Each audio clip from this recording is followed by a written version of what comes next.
अस्सलाम वालेकुम प्यारे बच्चों, आप सब कैसे हैं। उम्मीद है आप सब खैरियत से होंगे। हम अपनी पढ़ाई शुरू करने से पहले इल्म में इजाफे की दुआ पढ़ेंगे।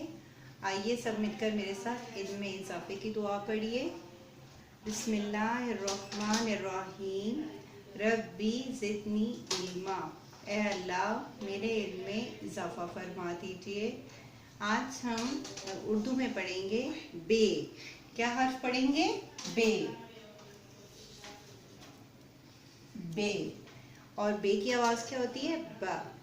बे बा बतख, बेबा बतख, बेबा बिल्ली, बेबा बिल्ली, बेबा बस्ता, बेबा बस्ता, बेबा बाजा, बेबा बाजा, बेबा बर्तन, बेबा बर्तन।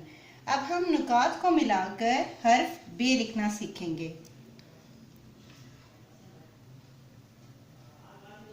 नुकात को मिलाएंगे और हमारा क्या हर्फ बन जाएगा? बे। क्या हर्फ बनेगा? बे। और बे के नीचे कितने नुक्ते होते हैं? एक।